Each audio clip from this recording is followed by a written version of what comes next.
Okay. All utensils which may have been taken on Shabbos, fragments of them may also be taken with them, provided that they can still be used to perform some sort of task. For example, fragments of a mixing bowl with which to cover the mouth of a cask, or fragments of a glass with which to cover the mouth of a flask. The Yehuda says, provided they can still perform in the nature of their former tasks. For example, fragments of a mixing bowl into which one pours porridge, or fragments into a glass which pour oil. A stone that is in a gourd shell, if water can be drawn with it and without its falling out, we may draw water with it, and if not, we may not draw water. A branch that is tied to a pitcher, we may draw water with it on Shabbos. A window shutter, Rebbe Eliezer says, when it is fastened and suspended, we may shut the window with it, and if not, we may not shut the window with it. But the comments say in either case, we may shut the window with it. Yeah. Okay. Called kisuyei hakelim. Okay, covers of kalim. Sheyesh behem beis achiza. If they've got a handle, nitalim b'Shabbos, then they may be picked up on Shabbos. Okay, what are we talking about? Why wouldn't you be able to do something like this on Shabbos? So the commentary explains that what we're talking about over here is when the kalim are actually buried in some way.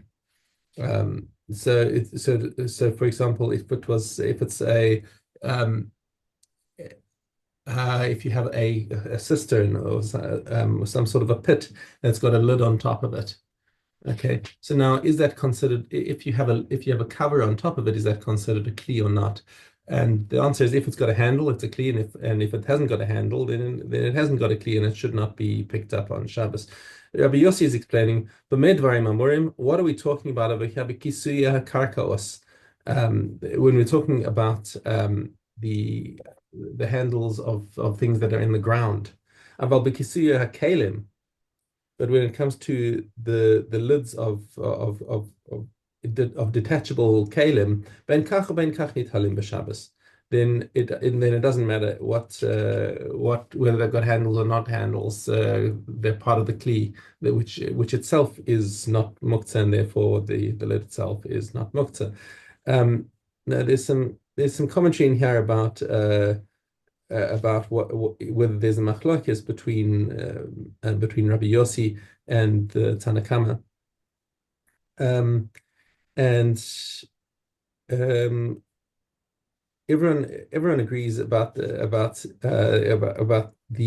covers of actual kalim, that for sure you're allowed to pick them up on Shabbos, even though they don't have a handle, because they're just like any other kli. And when it comes to coverings of things in the ground, like the cover of a pit, everyone agrees that if it doesn't have a handle, then it's asset to pick them up on Shabbos, because they look like they're made stem to block up the cistern, and then it would be Right. okay, and then it would be like boneh. So what's the machlokes on is the covers of kalim that are attached to the ground. For example, a barrel that is buried in the ground. Okay, so here's your only point of machlokes is that with a barrel that's buried in the ground, if it's got a lid on it, so there the Chachamim make the distinction of whether it's got a handle or not, and Rabbi Yossi says it's mutar either way. The Miri says also, like if you have a piece of wood and just cover a pot or something, and then he says if you can't pick it up on Shabbos, but if No, it's no, just no, no, like no, built, no. Everyone agrees that if it's not in the ground, if it's a cover of a detached kli, everyone agrees it doesn't matter if it's got a handle or not.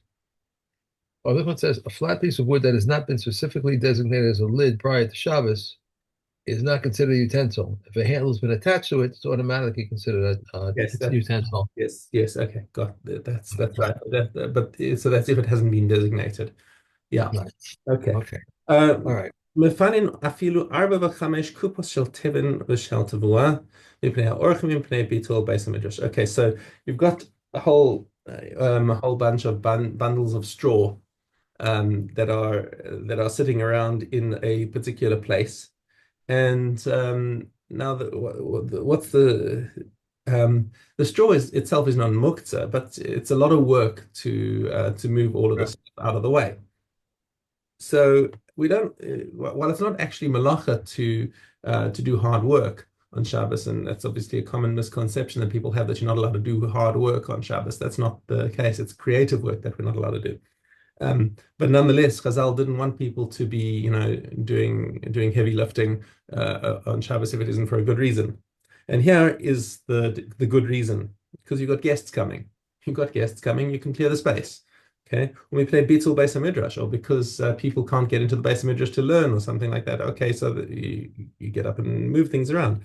Aval lo es ha'otzar.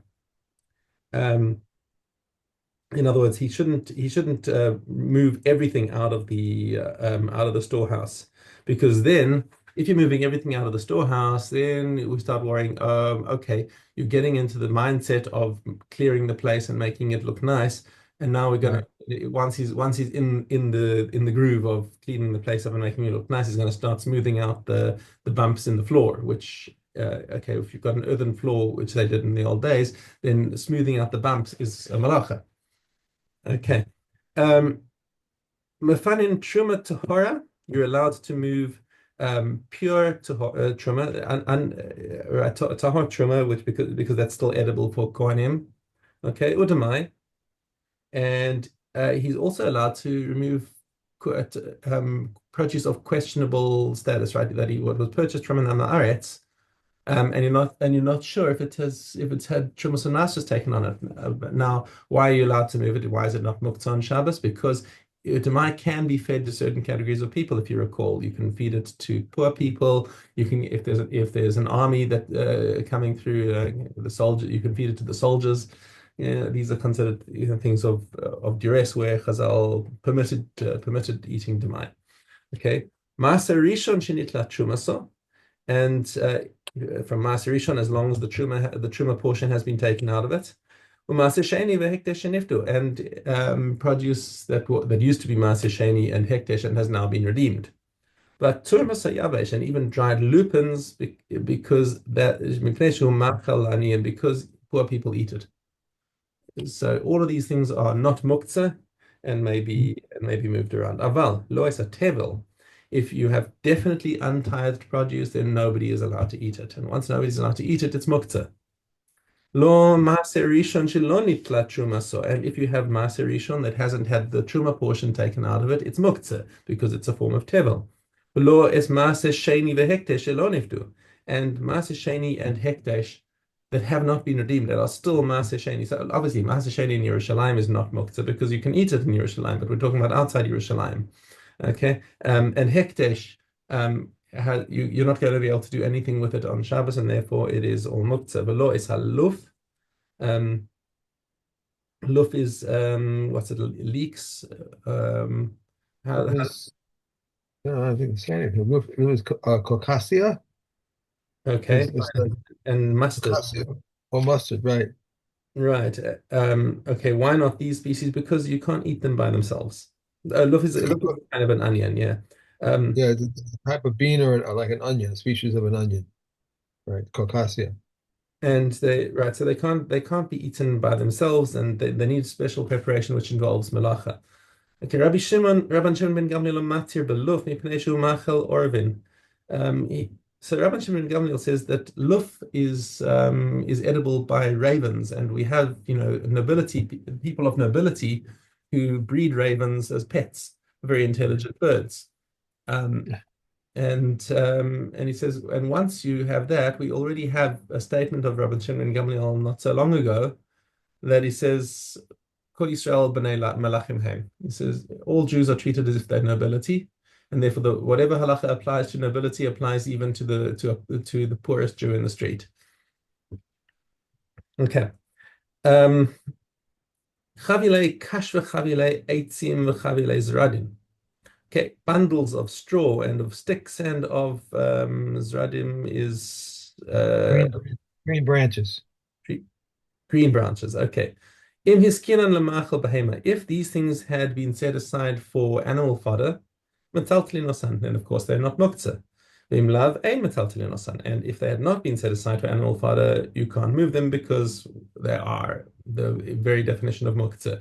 Kofin es hasal lifnei ha'efrochim. Now again, talking about muktzah over here, there's a question about whether if you had a kli that was not muktzah when Shabbos came in, are you allowed to render it muktzah? Um, and what the Mishnah is telling us is that let's say you've got your basket and you've got some little chicks. Now the chicks themselves are muktzah.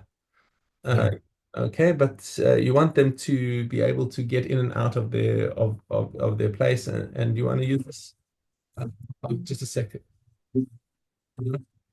So that's just my wife. Let me just text her and see if that. Okay. Um, No problem. uh, so we've got these chicks that want to come in and out of their little home or whatever, and you want to use this basket as a step in between them.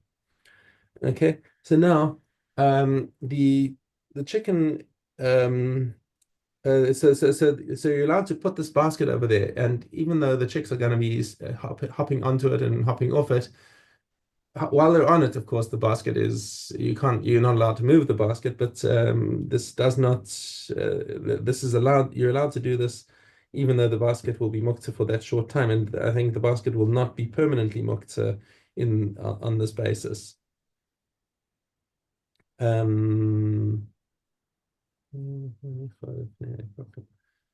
Okay, what happens if a chicken has flown the coop and you want to try and get it back into the coop? Um, um, okay, now of course it's mokzi, you can't pick it up. So what can you do? Dochin osa ad she'tikanes. You can push it until it goes in, right? But you can't actually move it itself. You can sort of give it a gentle pressure so it will Right. move into that direction, and that's okay. Okay, medadin agalin useyachin birshus harabim. So which is medadin ayarim, but something else. Um, so you're allowed to grab their ears or their necks or whatever and help them to walk in the right direction. So these young animals, and you want to direct them into the right way. Um, you're allowed to push them and prod them and whatever. You're not allowed to pick them up, obviously, but you can direct them to where they're going to go in the Rishus Harabim. Also, Isha medada espina, and the woman is allowed to push her son in the right direction so that he knows where to go. Now, a child who's able to walk is considered chai noseis atzmo. Even if she picked him up in the Rosh Hashanah, it would be fine because a person carries himself and he's not considered a masoi. Okay, but Rabbi Yehuda clarifies a masai Bisman shehu notel achas v'maniach achas, when he's able to pick up one foot and put another foot in front of the other, then he's walking by himself. Okay. Aval im haya gore, if the woman is dragging her boy through the Rosh Hashanah, that's not allowed because now it looks like she is carrying her son, and with a child who isn't able, we're talking about a child who isn't able to walk. If a child isn't able to walk, then that's a masai. It's only when a child is able to walk, then you don't have to worry about him being a masai. Okay, and that is in fact the halacha. He's not disagreeing with the Tanakama. And What is it? that by the way is the thing about Rabbi Yehuda. You'll always see this expression Amar Rabbi Yehuda a Masai. You see it in a lot of Mishnayos, and he's never coming to disagree. He's coming to clarify. Okay. All right. But with the chickens, like you can't pick up the chicken, but what about people who have pets like a dog and they pick up the dog? I mean, Mm, they're in so, their own home. They're in so their own home the house. of a dog is actually, dogs and domestic dogs and cats. Um, I mean, I've discussed this with my rabbanim since days of owning pets in South Africa. And when the care of the animal involves picking it up, then it's not muktzah. So dogs are, very emotionally needy. Right. Even cats, cats enjoy to be held and cuddled and whatever. And if this is their care, then they're not muktzah. A All right. goldfish, a goldfish does No. not need to be cuddled. Therefore, Yeah. goldfish remains muktzah. No, I mean the cats. I mean, my wife always laughs because they always follow me around. They jump on my lap. You sit on my lap all the time. I'm reading or just Yeah. continually do. All right. We have Yud Gimel Vav. If a deer enters a house and one locked the door in front of it, he's liable. If two people lock the door, they are exempt. If one person alone could not lock the door and two locked it, they are both liable, and Reb Shimon says, however, exempts them. If one person sat in the doorway but did not fully block it, and then a second person sat down and blocked it, the second one is liable. If the first person sat in the doorway and blocked it completely, then the second person came and sat down alongside him. Even though the first person stood up and went away, the first person is liable and the second person is exempt. So what is this case analogous? To one who locks his house to safeguard it, and a deer is found to be guarded therein. The eight shirats are mentioned in the Torah, one who traps them and one who bruises them is liable. But other vermin and crawling things, one who bruises them is exempt, one who traps them because he needs them is liable. And if he does not need them, he is exempt. Beasts and birds that are in one's domain, and one who traps them is exempt, but one who bruises them is liable. We Right, may that's not. done. Is that it? Oh, it's yes. Okay. All right. Sorry. All right. And on to Bikurim. Gimel tests. Reb Shimon ben Anna says one decorates the Bikurim with other than the seven species. Reb Akiva says one decorates the Bikurim only with the seven species. Reb Shimon says there are three aspects in Bikurim. Excuse me, the Bikurim, the addition to the Bikurim, and the decorations of the Bikurim. The addition to the Bikurim is of like kind. The decorations of the Bikurim can be of unlike kind. The addition to the Bikurim must be eaten in the state of cleanliness and exempt from Demai, but the decorations of the Bikurim are liable to Demai. In what case did they say that the addition to the Bikurim is like the Bikurim? When it comes to Eretz Yisrael, but if it does not come from Eretz Yisrael, it's not Bikurim. Okay, let's see what we have. That is terumos. Okay, here we go. Okay, Daled Zion. Rabbi Elliot says Truma is nullified in 101. Rabbi Yeshua says in 100 and something. There is no measure to this and something. Rabbi Yossi ben Masulam says and something is one cob to 100 saws, 1/6 of that which renders Meduma. Rabbi Yeshua says black figs and no white ones and no black ones, large fig cakes and no small ones, and small ones and no large ones, round ones and no rectangular ones, and rectangular ones and no round ones. Rabbi Eliezer forbids. Now, Rakiva says if it is known what fell in, one does not annul the other, but if it does not know what fell in, one annuls the other. In which case, there were 50 black figs and 50 white ones. If a black one fell in, the black ones are forbidden and the white ones are permitted. If a white one fell in, the white ones are forbidden and the black ones are permitted. If it is not known which fell in, one annuls the other, and this Rabbi Eliezer is stringent and Rabbi Yeshua lenient. Okay. That was it? Yeah, that was it. Really? Oh, okay. All right. Sorry. No worries. Um, Torah. Horos. Okay, Castellan. If one left his house open and found it open and locked, and found it locked and open and found it locked, it is tahor. Locked and he found it open, Ramea rules a tummy, but the Kakaman rule a tahor, for they were thieves, but they changed their minds and went on their way. If the wife of an Amahar sent to the house of a Chavir in order to bring out a son, daughter, or an animal, everything in the house is tahor since she entered without permission. They stated a general rule concerning taharos. Any item designated as food for a human is tameh until it becomes unfit as food for a dog. And anything that is not designated as food for a human is tahor until he designates it for a human. How so? If a pigeon fell into a vat and he intended to bring it up for a Gentile, it is tameh. For a dog, it is tahor. Rabbi Yochanan ben Nuri rules a tameh, and if a deaf mute, one who is mentally deranged or a minor had intent, it is tahor. If he raised it up, it is tameh, for they have an act but not intent. Okay. And Menachos. Okay, Yud Dalet. They would reap it and place it in baskets and bring it to the temple courtyard. They would toast it in a fire in order to fill the mitzvah of toasting, and these are the words of Rameya. But the Kakaman say they beat it with reeds and stalks so that it should not be crushed. Then they would place it in a pipe, which was perforated so the fire should prevail over all of it. They would spread it out in the courtyard, and the wind would blow over it. They would place it in a gristmill and extract from it an isaron, which was sifted with 13 sieves. The remainder is redeemed and may be eaten by anyone, and it is subject to challah but exempt from maisa. Rabbi Akiva declares it subject to challah and maisa. He approached the isaron and put it in its oil and its frankincense, and then he poured it mixed and waved and brought it near the altar and performed kamitza and burnt it on the altar, and the remainder was eaten by the kohanim. After the first Omer was offered, they would go out and find the marketplace of Yerushalayim full of flour and flour of toasted grain, which is against the will of the Chachamim. These are the words of his mayor. Rabbi Yehuda says it was in accordance with the will of the Chachamim that they did it. And after the Omer was offered, the new grain was permitted immediately, and those who were distant from it permitted from midday and onward.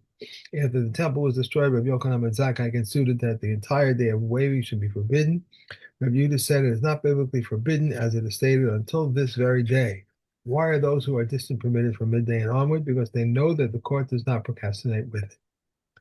The Omer offering rendered a new grain permissible in the provinces, and the Shtei Lechem did so in the temple. Who do not bring mincha offerings of Bakorim or the mincha offering of an animal prior to the Omer offering, and if one brought, it is invalid. Prior to the Shtei Lechem, one may not bring, but if he brought it, it is valid. There you And go. Well, we have, let's see. That's Aleph Gimel. Standard Naziris is for 30 days. If he said, I am a Nazir for one large term, or I am a Nazir for one small term, or even if from here until the end of the world, he is a Nazir for 30 days. One who says, I'm a Nazir for and 1 day, or I'm a Nazir in 1 hour, or I'm a Nazir 1 term and a half, he is a Nazir for 2 terms. If he says, I'm a Nazir for 30 days and 1 hour, he's a Nazir for 31 days because he cannot extend Naziris by hours. If he says, I am a Nazir as much as the hair on my head, or the dust of the earth, or the sand of the sea, he is a Nazir forever, and he shaves his head once every 30 days. Rebbe says this one does not shave his head once every 30 days. Who is the one that shaves his head once every 30 days? One who says, let there be an obligation of Naziris upon me, as much as the hair on my head, or as the dust of the earth, or as the sand of the sea. If one says, I'm a Nazir's house, as a Nazir houseful or a boxful, we examine him. He says, I declared 1 Naziris, he is a Nazir for 30 days. But if he says, I declared an unspecified Naziris, we regard the box as if it was filled with mustard seeds, and he's a Nazir for all his days. okay, Okay, done. great. Right, we got to run. My wife is coming home. You shall go. Well, good. Have a complete report, Shlema. Thank Amen. you. I'll speak to you. Thank you.